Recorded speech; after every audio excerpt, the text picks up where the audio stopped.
etorriak eta eskerrik asko hurbiltzeagatik. Zera? Recording is on. Hasiko naiz, traituko dut edo hasik da. Egun hon guztiei eta eskerrik asko bertara etortzeagatik. Gatazkaren memoriaren gatazka, jardunaldiaren aurkezpen honetara. Hemen mailan gaude nire Zubiane Agirre Jakineko zuzendaria eta hemen ezkerrean Txanes Olagarri eta Kontsumilo Balkatea eta ginen Aitor Bengoetxea Goiko zuzendaria. Esan dituzten guztiekin.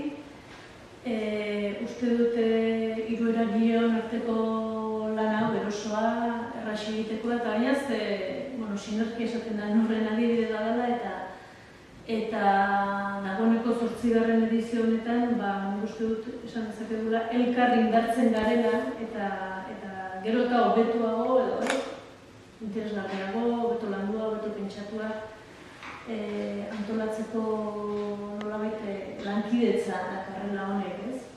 Guretzat jakinen jakin jardunaldiak importantea dira, oso, eta mimo bereziz lantzen dugu, urtero gaia, eta gero ondoren ateratzen dugun monografikoa baita ere, ez?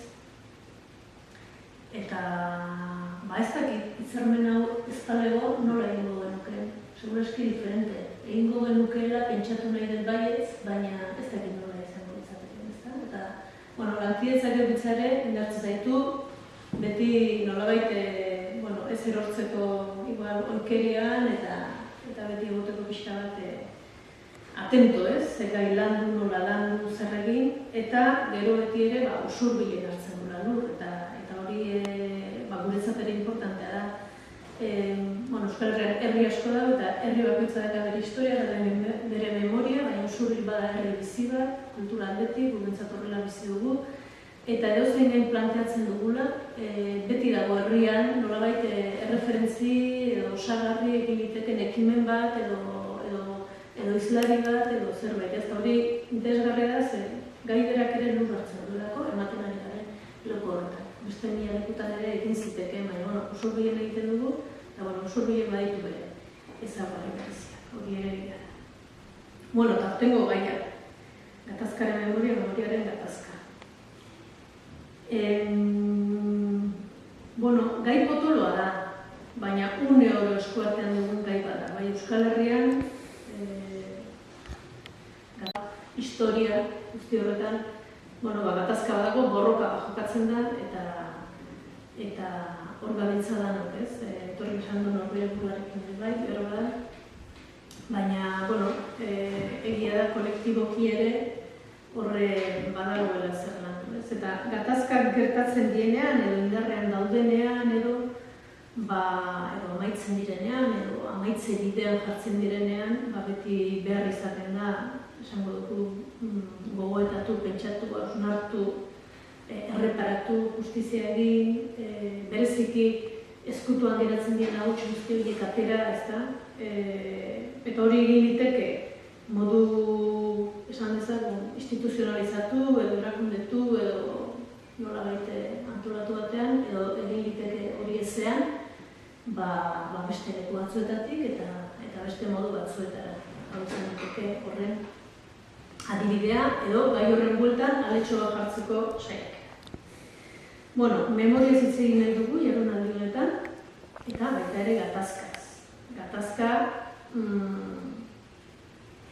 eta gatazka barneko gatazkez, eta memoria, zen memoria den zilegi zeinez, gatazka horren barnean ere sartu nahi dugu, ez? Eta kontziente gara, gatazka nazionalaz hitz egiten dugunean, da beste hainbat gatazkaz, edo gatazka nazionalaren azpian egon daitezkenak, bai ere sozialak eta baita ere bestelakoak, badagoela amildegi bat, ez? Eta amildegi hori dela esan daitekenaren eta esan ezin daitekenaren arteko hori. Eta hor ja, gatazkaren irudi oso garbi agertzen da. Gai hau leku askotatik landu liteke, guk hiru eremu edo hiru atal edo hiru adar aukeratu ditugu. Lehena da, eta pixka bat gaian sartzeko, zer da memoria, zer da historia, zer da errelatoa edo kontakizuna. Bai? Esan dira, historia iraganeko gertakizun esanguratxoen erregistroa dela, ezta? Baina badakigu erregistro hori neutrala ez dela, eta beti dela osagabe, eta beti problematiko edo gatazkatxu gertatzen dela, denborak aurrera egin, edo belaunaldi berriak inkorporatu, edo gauza berriak gertatu, ezta? Memoria aldiz eraiki egiten omen da, eta behin eta berriz memoria hori eraikitzen goaz, eta aldi berean baita ere azten, ezta? Bai maila personalean, bai baita kolektiboan, bai herri bezala, edo bai hainbat aferen aurrean, ez? Beraz, lehen atal honetan nahi dugu hortaz hitzein. Alegia, zer da memoria, zer da historia, zer da errelatoa. Noiz hasten da bakoitza? Noiz esan daiteke zerbait historia dela ez dela? Memoria noiz bihur liteke historiarako gai? Ze memoriak du baimena historiara pasatzeko, nor pasarazten du, elkarren artean arilkatzen eta nahasten ote dira, eta nolabait arilkatze, korapilatze edo gatazkatze horretan ze ikusteko du botereak eta botere ezak. Hori izango izateke lehena da, edo lehen eremua, bigarrena da, nork kontatzen duen memoria hori, nork kontatzen duen historiari, nork egiten duen errelatu hori. Bai? Noren memoria dena izu eta norena ez. Badago kazetari bat ezagutuko ez duen, nobesari amantzioten, Svetlana Alexievich, kazetari rusiarrak eta berak 2000 liburu oso eder bat idatzi zuen, euskeratua dagoena, gerrak ez du emakume arpegirik, eta hor kontatzen du Bigarren Mundu Gerran soldadu joan ziren emakumeen errealitatea. Zer gertatu zen emakume horiekin, ezta?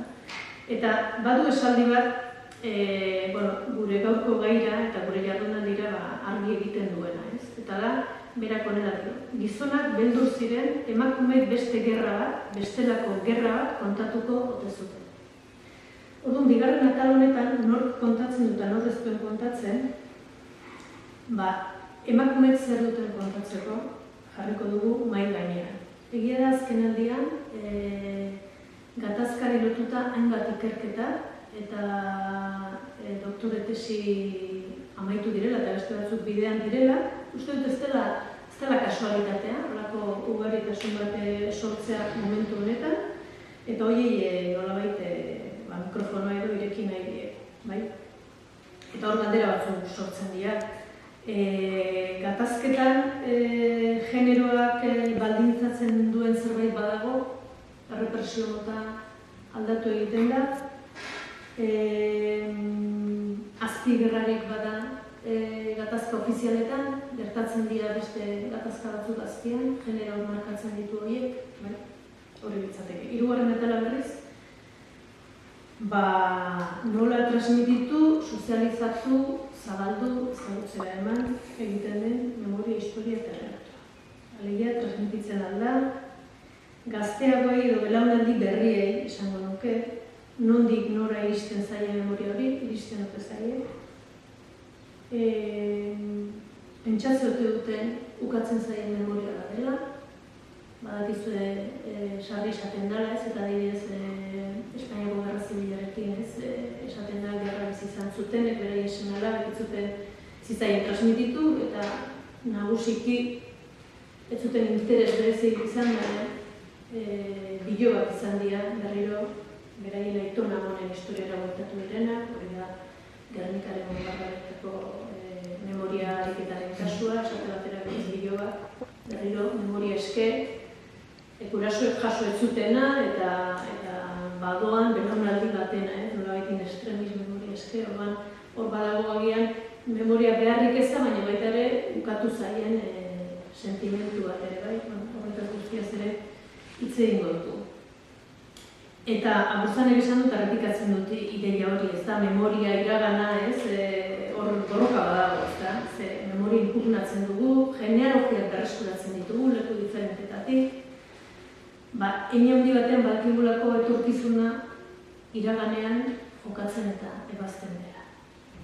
Egitara gainetik aipatuko dizuet, beraz lehen eremu horretan zer da kontzeptu bakoitza eta hori nola argitu edo korapilo askatu gutxienez ulertzeko zer gertatzen da, lehen izlaria Zira Crespo izango da, Pia Crespo historialaria da, doktore historian, Bartzelonako Unibertsitate Autonomoan, eta kataluniarra da beraz, kataluniar euskalduna. Hainbat liburu idatziak ditu, euskal hedabide askotan kolaboratzen du, jakinen bezala, agian, egunkarian.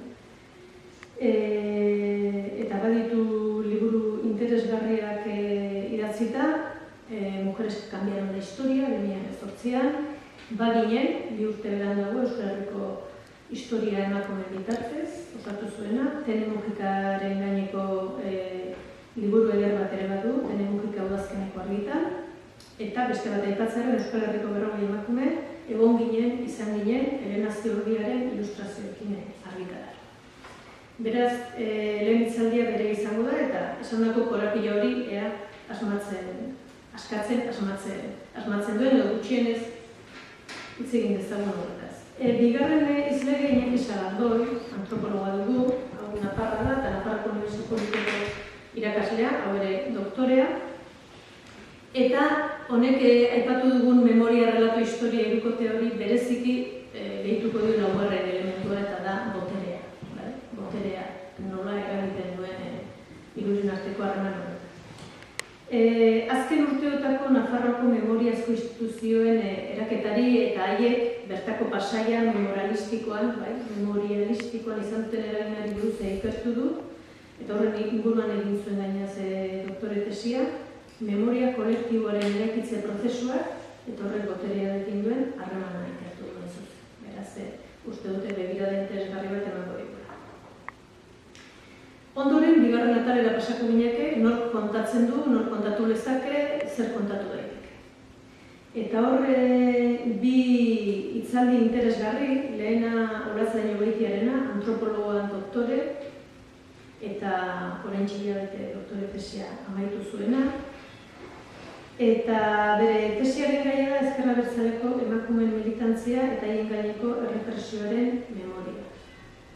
Nolabait orain artean, neurri handi batean, esango dugu horrelako ikerketa baten baita bentzat, berria, edo sekula horrela ikertu badea. Naiz eta behar badaleku batean da bestean, memoriatxoak jaso, herri batzuetan edo bestean horrela esan da jaso gabea. Eta berak hor, baditu hainbat ekarpen, zer gertatzen da horretan, Alexievitxek esaten zuen horretan, beste erara bat kontatzen ari ote diren emakumeak, kontatu dezaketen, bizi izan duten, eta gero badu baita ere, nolabait ze ekarpen egin dioten, bai Ezker Abertzaleari, Euskal Herriko feminismoari, borroka horrek zer ekarpen dioen, nik uste dute interesgarria izango dela. Bere ondotik hitz egingo du Maider Galardik, Maider Galardi doktore tesia amaitzen oraintxe aurten bukatuko duelakoan,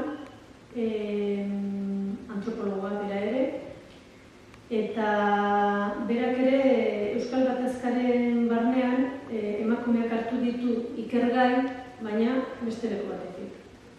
Kasu honetan, 80-90 hamarkadetan ahaide bat gatazkan, senitarteko bat gatazkan inplikatua izan duten emakumeen bizipenak bildu ditu elkarrizketa bitartez. Gatazkaren baita, inguruan, ibilidian emakume horiek, ez? Eta berak esaten duen bezala, emozioen kartografia bat egin nahi izan du. Eta horrela, jasandako indarkeria, nazitako gatazkak, erresistentziak aztertu ditu. Eta uste dute horrek ere, beste lekukotza bat emango digula, gatazkaren azpiko gatazkaz. Eta hirugarren hizlariak, gatazka esaten dugunean beti, adjektibo gabe esan da ere ulertzen dugu Euskal Gatazka dela, edo Euskal Gatazka ondo esana dagoen, edo Gatazka nazionala, emako nuken. Baina ez da hori bakarrik, ez da, gatazka historiko, konsideratu ezakegun hori, aurre gatazka beste bat ere badago, eta hori izango izabek Espainiako Gerra Zibila, ez da, 36ko gerra, eta Jon Zuloaga historialariak, honek ere tesi egin du, Gipuzkoan, 36an, 1936 urte bitartean, errepresio frankista bizi izan zuten emakumeen kasua aztertzen. berriro errepikatuko dut, horrelako ikerketak gizonen kasuan asko egin dira eta asko publikatu da, emakumeen kasuan zerbait egin da, baina nolabait ere, abiatzen nahi den ikerketa eremu badagoelako zerbait berezia hor gertatzen da zerbait. Orduan, gatazken historia honetan, hiru begirada diferente, nezita guztiek emakumea izan dira. Eta honekin lotuta, ondotik, Usurbil 1996 kolektiboak egin duen ikerketa lana ezagutuko dugu. Arantxa Monterola eta Xuban Zubiriren bitartez, bai? Esplikatuko dizkigute nola Bonandatzeko lubakiak berreskuratzeko 2022an egindako lanak eta hura ez bakarrik induzketa lanak, baizik eta hori memoriara eta gorputzera nolabait eta herrira ekartzeko ariketa hori eta ondoren egingo dugu hain zuzen ibilaldi bat Erritibarrena, hori da, ez historia gorpuztu bat edo egin izateko. Hori ekainako 20an izango da, eta 21an hirugarren atala. Eta hau da, transmisioa, sozializazioa, geroratzea, atzetik zer ekarriko dugu, zer kontatuko dugu, zer jakin nahi dute, ezta? Samara Bente, kazetari eta politika eta kulturan doktoreak, eta EHUko irakasleak, hitz egingo digu gaztea gatazka eta memoriak nola lotzen dira, ezta? Bere tesia ere horren inguruan egin zuen, nolabait 1998 urtean jaiotakoak hartzen ditu ikergai, kasu honetan gazteak.